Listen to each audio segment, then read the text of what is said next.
देश में one nation one election को लेकर बहस जारी है।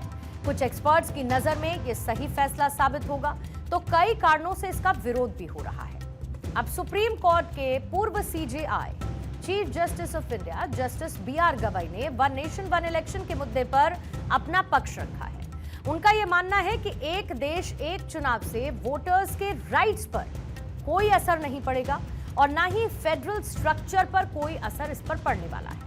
ये सारी बातें उन्होंने वन नेशन वन इलेक्शन पर हुई ज्वाइंट पार्लियामेंट्री कमेटी की एक मीटिंग में कही है। मीटिंग में उनका तर्क ये रहा कि देश के पार्लियामेंट के पास इलेक्शंस को एक साथ करवाने के लिए ऐसा संशोधन लागू करने की पूरी ताकत है, जैसा कि देश के कॉन्स्टिट्यूशन में भी निहित है। ऐसा कहा जा रहा है कि जेपीसी इस पर फैसला लेने के आखिरी स्टेज पर है। सोर्सेज ये भी बता रहे हैं कि वन नेशन वन इलेक्शन पर जेपीसी की रिपोर्ट मार्च के एंड तक आ सकती है। असल में पूर्व सीजेआई जस्टिस बी.आर. गवाई के पूरे स्टेटमेंट को डिटेल में समझते हैं, जिसमें उन्होंने दो बड़ी बातें कही हैं। पहला, उनका यह मानना है कि संशोधन संविधान के दायरे में होगा। तर्क ये रहा कि अगर सरकार सही लेजिस्लेटिव प्रोसेस का पालन करते हुए कॉन्स्टिट्यूशन में संशोधन करती है तो यह संविधान के बेसिक स्ट्रक्चर का उल्लंघन नहीं माना जाएगा।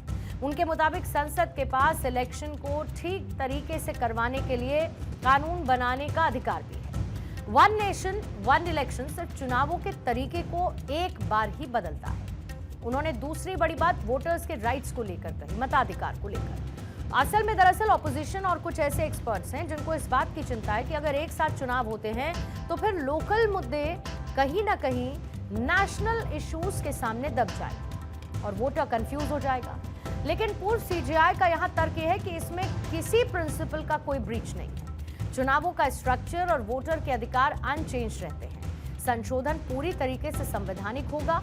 मतदाता हमेशा ही अपने पसंद के कैंडिडेट को चुनने का पूरा अधिकार रखते आए हैं और आगे भी रखेंगे। जाहिर बात है कि एक देश में एक चुनाव की चर्चा लंबे समय से चल रही है। इसे लेकर जेपीसी में कई बार डिस्कशन हो चुका है।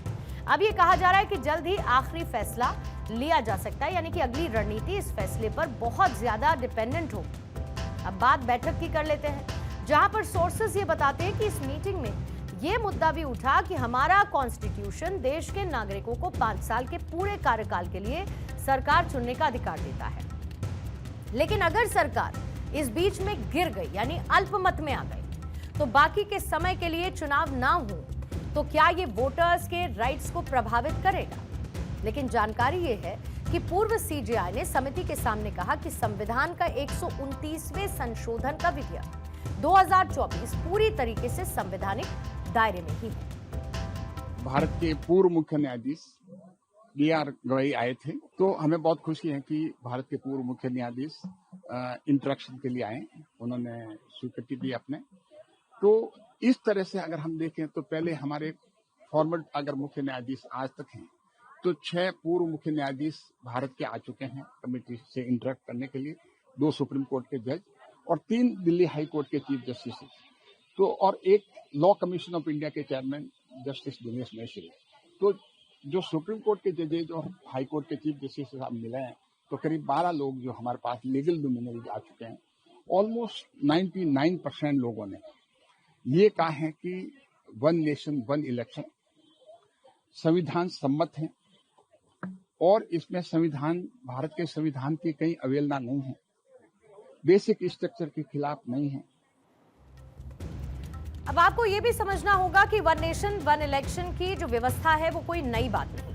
पहले भी कई बार एक साथ चुनाव हो चुके हैं इसी देश में, और उसके बाद एक समय ऐसा आया जब लोकसभा विधानसभा चुनावों का पूरा तालमेल बिगड़ गया और फिर अलग अलग चुनाव कराने की व्यवस्था की गई है।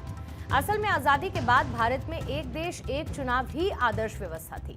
मसलन साल 1952, साल 1957, 1962, 1967 के इलेक्शंस में लोकसभा चुनाव और सभी राज्यों के विधानसभा चुनाव एक साथ हुए। इसके बाद साल 1968 और 1969 में कई राज्यों की विधानसभाएं पहले ही भंग हो गई। फिर साल 1970 में लोकसभा भी भंग हुई और 1971 में समय से पहले चुनाव करवाने पड़े। बस यहीं से पूरी की पूरी इक्वेशंस बदली। साल 1983 में फिर से इलेक्शन कमीशन ने अपनी एनुअल रिपोर्ट में एक साथ चुनाव करवाने का प्रस्ताव रखा। तर्क ये था कि बार बार चुनाव होने से एक तो जो प्रशासनिक मशीनरी है उस पर बोझ बढ़ता है, और फिर खर्च भी बहुत ज्यादा होता है। अब आप ये समझ रहे हैं कि इस व्यवस्था को लेकर जो चर्चा हो रही है वो पहले से लागू थी, लेकिन इसमें कुछ प्रैक्टिकल प्रॉब्लम्स आने की वजह से बात बिगड़ी।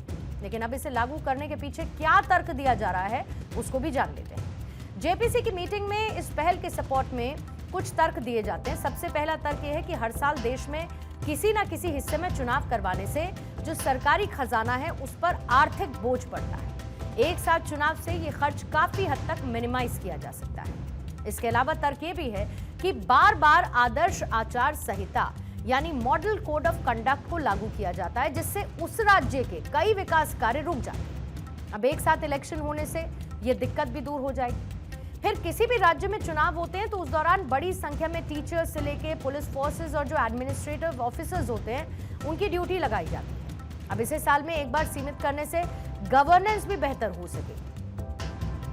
जेपीसी की मीटिंग में और क्या क्या बातें हुई हैं वो पूरी तरीके से सामने नहीं आई हैं, लेकिन कुछ जानकारी सोर्सेस के हवाले से जरूर बाहर है। कहा यह जा रहा है कि एक मेंबर ने सरकार की जवाबदेही को लेकर सवाल उठाया। इस पर पूर्व chief justice of India justice PR Gavai ने ऐसे मामले पर अविश्वास प्रस्ताव जैसे संवैधानिक अधिकार पहले जैसे ही बने रहेंगे कहा।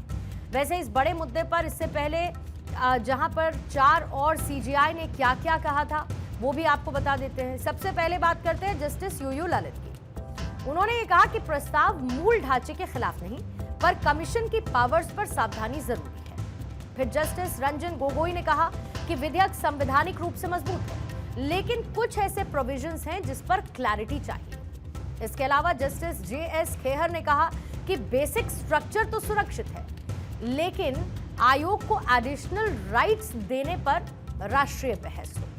फिर जस्टिस डीवाई चंद्रचूड़ ने कहा कि एक साथ चुनाव पॉसिबल है, लेकिन कमीशन की व्यापक शक्तियों की क्लियर लीगल लिमिट्स तय होनी चाहिए। फिलहाल ये एक ऐसा राष्ट्रीय मुद्दा है जिस पर बहस हो रही है। कुछ मामलों में आपको इसके पक्ष में तर्क सही लग सकते हैं, तो कई तर्क आपको पूरी तरीके से जिससे आप अग्री ना करें ऐसा संभव है। लेकिन अब धीरे धीरे समय आ रहा है कि इस पर कोई अंतिम फैसला कभी भी आ सकता है और देश में वन नेशन वन इलेक्शन जैसी व्यवस्था लागू हो सकती है।